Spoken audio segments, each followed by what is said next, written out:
about star power. Yeah. And one of the big stars that debuted for AEW was the former Dean Ambrose, Jon Moxley. Yeah. I think business really picked up with Jon Moxley there. Yeah. Well, he's marketable. He's marketable. There you go. He didn't have the theme song yet, but like when that new one came out, man, you love that. I remember. Unscripted Violence was his first theme song, which was great. Yeah. He would eventually get Wild Thing by the Trogs, and he hated that one. So he wanted Atsushi Onita's Wild Thing theme song, which I think was Joan Jett and the Blackhearts was their cover of it or something like that, or just Joan Jett. And so that's his theme song right now is Wild Thing. Yeah. Which is a great song, don't get me wrong. Jon Moxley became the AEW World Champion. He was the second World Champion. He defeated Chris Jericho. Yeah. I remember this being not controversial, but it upset some people because it's the WWE guy. Why didn't they go with Kenny Omega? Why didn't they go with Adam Page? Why didn't they go with Cody Rhodes, which would have been another WWE guy? But Moxley was fresh out of WWE. He informed WWE, I'm not re-signing. My contract expires. There's no 90-day clause. I'm free to go wherever I want. And I think it was at either at Double or Nothing or at All Out where Moxley basically returned or debuted, and I believe he gave the not the Death Rider, but the Paradigm Shift, right, is what he was calling his finisher at the time, on the little stack of the chips, the casino chips. There was a big display of casino chips, and he gave the Paradigm Shift to Kenny Omega, I believe it was, and he was all elite. He would win the title. He would have a pretty damn good reign. Oh, yeah. But this is where it gets a little darker. Moxley's reign would be really tampered with because of the COVID-19 pandemic. Yeah. Thoughts real quick on wrestling during the COVID-19 era? Honestly, AEW kept it going. Like for myself anyway. Yeah. Because he was still getting a legit product. Like it was weird. Sometimes watching it because you wouldn't get a crowd reaction. You wouldn't get, There was barely a crowd. But I do feel like they did carry it for myself, just because it was still entertaining to me. But you still had these little issues, I guess, that did kind of, like, they would be a make or break case. Yeah. Let's say for a big promotion that's already established, like WWE.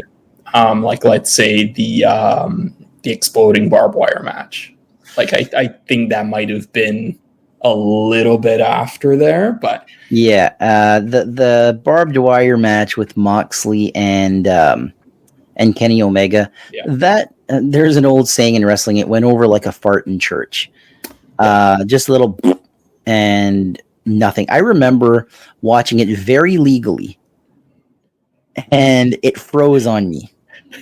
And I remember I was talking with you, and it froze right when it was about to explode, and I didn't get to see it. And Mark's reaction was like, "That's it."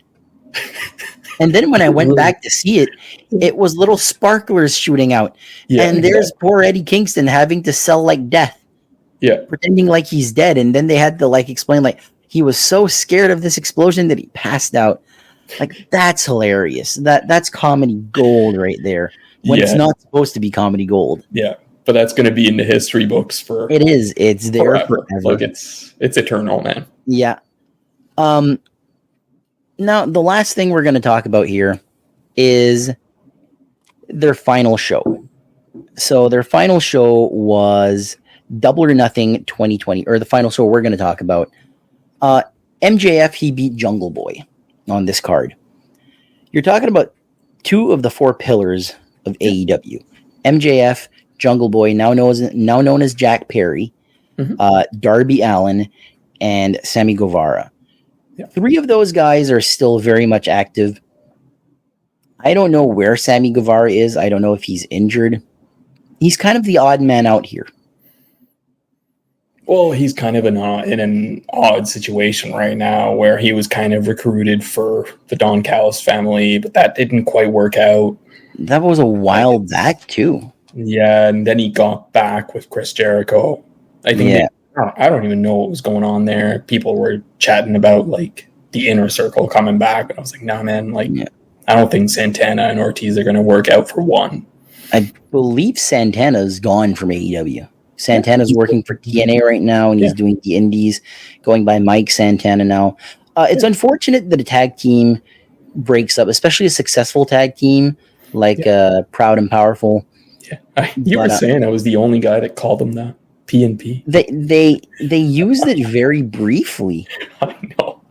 And it was weird. I thought I'd mention it here because I knew you were going to rib me about it. Yeah. But it stuck with me anyway. The first TNT champion is crowned as Cody defeated Lance Archer. I remember this because Mike Tyson was going to present the TNT title to the winner, and AEW very badly cut to Mike Tyson yawning during the match, holding the TNT title. And this was the silver TNT title with the red strap. A lot of people hated that belt. Mm-hmm.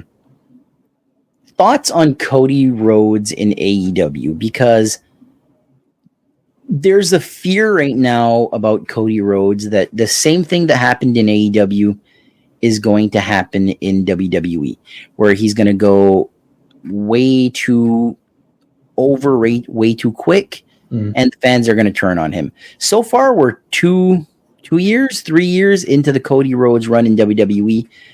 Fans are still behind him. He's the WWE champion. You can't get bigger than the WWE title.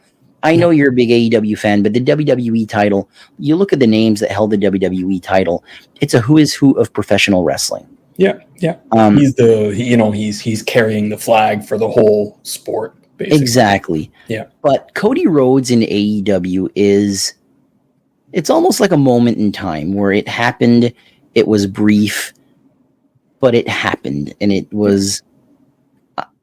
I struggle to say it was a success because was it a success? There was success, but there was like the name that Cody Rhodes was or is should have been an AEW World Champion, and they had that stupid stipulation that if he did not win the belt from Chris Jericho, that he would not challenge for the belt again. Now, you're always thinking, well, they can work around that. He can win a match where he can get another shot at it or whatever. But they never went with that. They just did not lie to anybody and just kept their promise, and Cody kept going after the TNT title.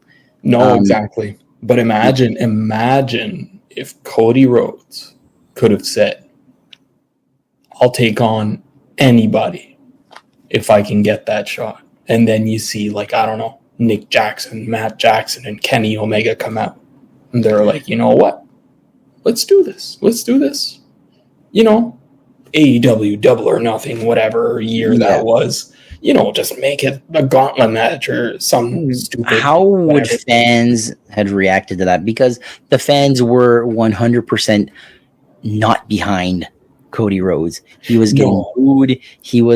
It was very a difficult time for him where he was really trying to win the fans' approval, and they were just like, nope, you're not our guy. He goes to WWE now. He's doing great, but there is that little thing in AEW where they turned on him. Yeah, where he was. Yeah. So, you know, he was a 3-time TNT champion, I think. Yeah. None of his reigns were really that long. No reigns in the TNT title was very long. I think Darby at 186 days has the longest. Right. And then it's Miro at 140. And then it would be Wardlow. And I think those are the only 3 triple-digit reigns. Like every other reign is shorter than that. Yeah, because then you have Scorpio Sky. He was 70 again, days. Wardlow. Scorpio Sky. Wardlow that switched. Sammy Powerhouse Guevara. Hobb.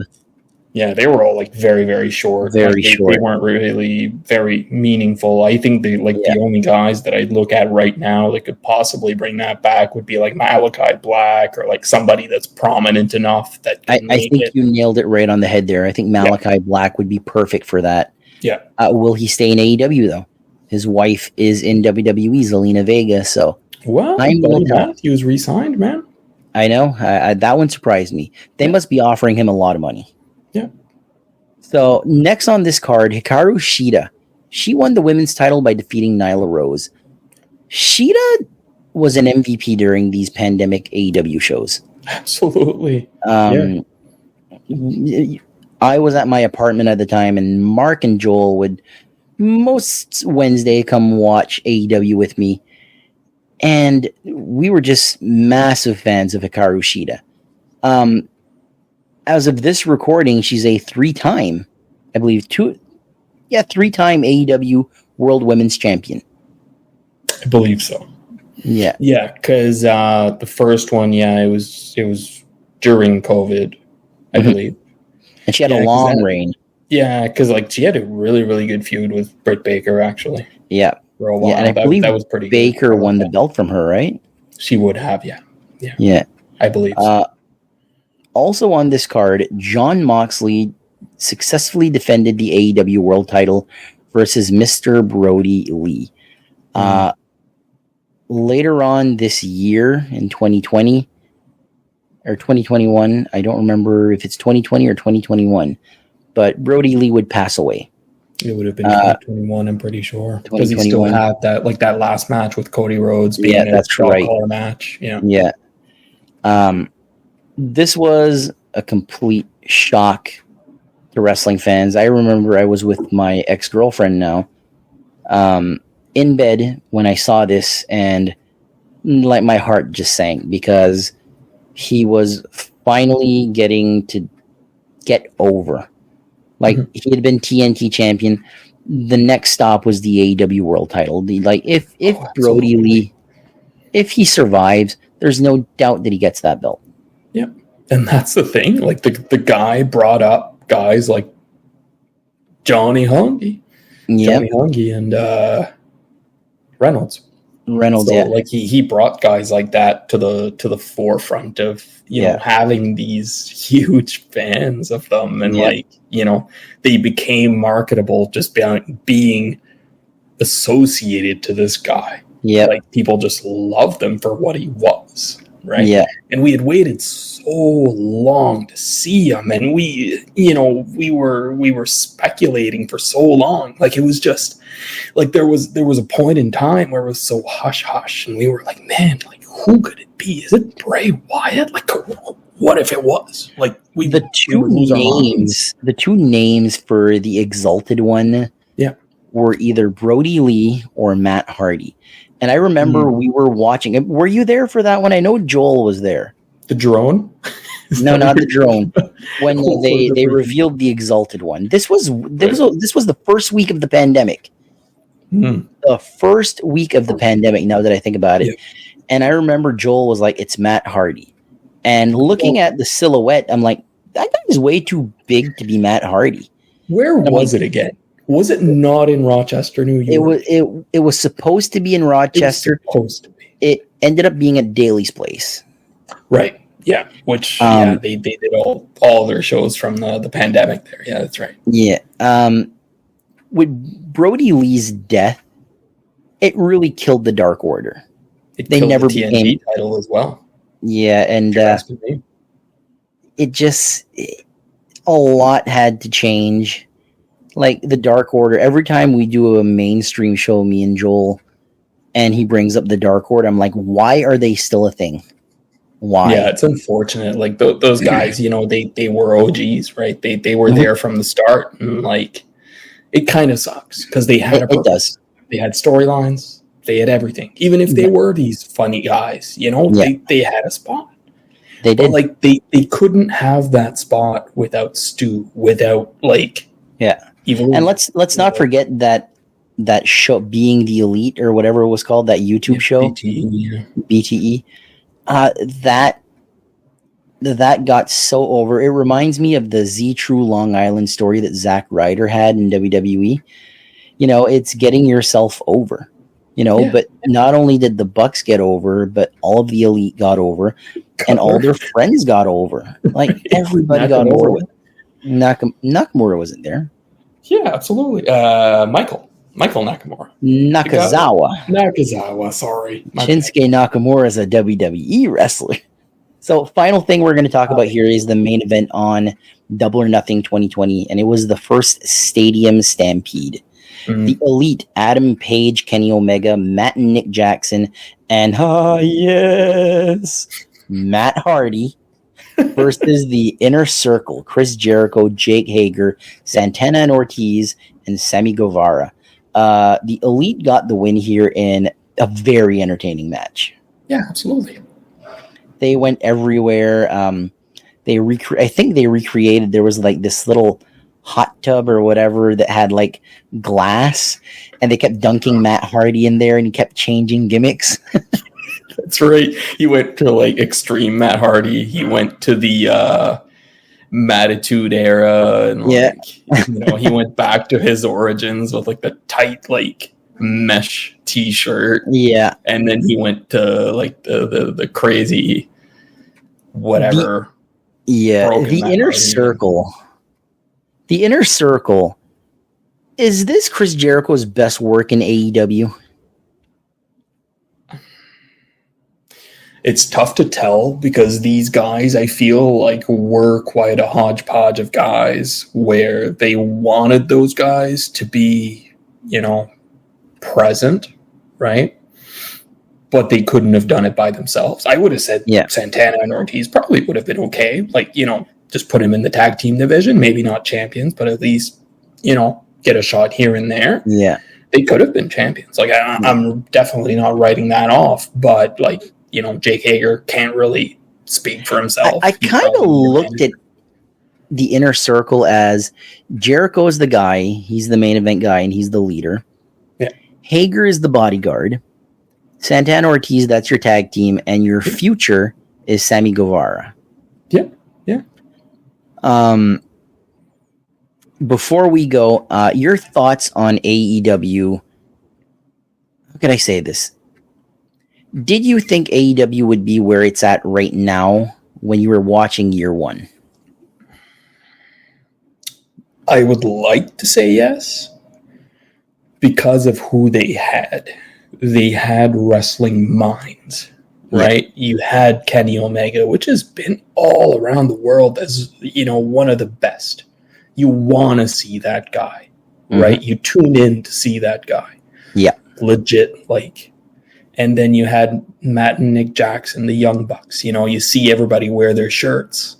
And you're like, man, these guys know marketing. Like, they really do. They got a pair of shoes. Like, who even gets a pair of shoes? They got a few pair of shoes. Right? I wish I had a pair of shoes. Well, shout out to Eddie Arsenault, who I saw at the Dave Boyce Championship Wrestling. That's right. He does. And he looked at me and he goes, look at my shoes. And then he gave me the gun show with the Young Bucks pose. Yeah. Final question, then we're done. Where do you see AEW going forward? Well, if they want to be successful, they need their big guns up front.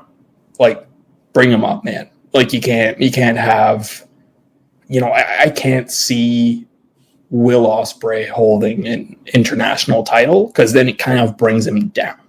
Yeah. He's basically your number one. Like, Will Ospreay could take on Okada like 3 pay-per-views in a row, and I'd still tune in and watch. Yeah. Like, they're all going to be different, man. Like, I want to see that. Sorry.